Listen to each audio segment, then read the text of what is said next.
This is Inside Indiana Business Radio on demand for Wednesday, June 19th, 2024. I'm Gary Dick.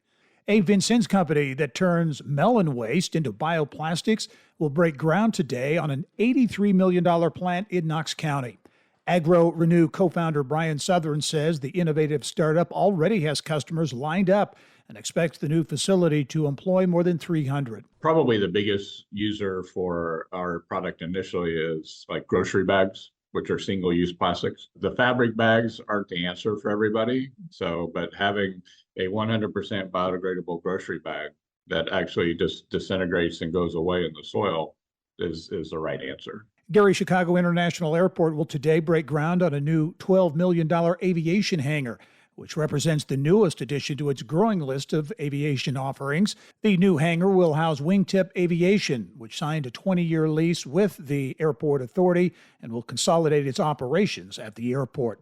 Also in Northwest Indiana, packing company Meats by Lynn's has cut the ribbon for its new $52 million headquarters and production facility in Hammond. The company restated its commitment to transition more than 300 jobs from Calumet City, Illinois, to the new location. From the state's #1 source for Indiana business news, you're listening to Inside Indiana Business Radio. IBJ Media, Inside Indiana Business, and the Indiana Economic Development Corporation invite you to the Engage Indiana series, presented by CareSource, Indiana University, and Old National Bank. With an unrelenting focus on growing Indiana's economy, we'll dive into each region's unique challenges and distinct opportunities for growth. 9 regions, 1 goal. Indiana's bold future starts here. Discover more and register at ibj.com/engage. The International Union of Electrical Workers, Communications Workers of America has filed multiple unfair labor practice charges against Noblesville-based Metal Powder Products. The union alleges the company attempted to undermine an effort by workers at the company's Campbellsburg plant to vote for union representation in an election conducted by the National Labor Relations Board.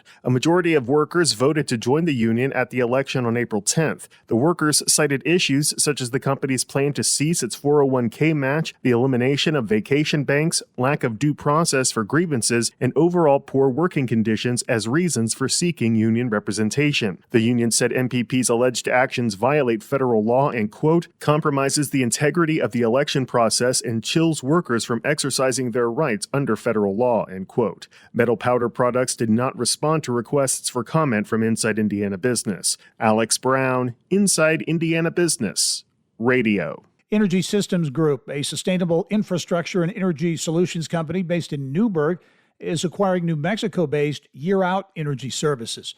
The acquisition comes just months after Energy Service Group's merger with California-based Pacific West Energy Solutions in April. Indiana will build 5 new firefighter training sites across Indiana as part of Governor Eric Holcomb's multi-million-dollar plan to eliminate so-called training deserts. The state will build towers in Washington Township, Chrisney, Hartford City, Rushville, and Paoli to train firefighters on live burning training structures. The Indiana Office of Community and Rural Affairs has announced the 4 regional finalists for the 2024 Stellar Pathways Program. That program is a revamped version of the former Stellar Communities Initiative and will ultimately award nearly $13 million to 2 regions to support community development projects. The finalists are for regional projects in Dearborn, LaGrange, Wabash, and Warren counties. This is Gary Dick for Inside Indiana Business Radio on Demand.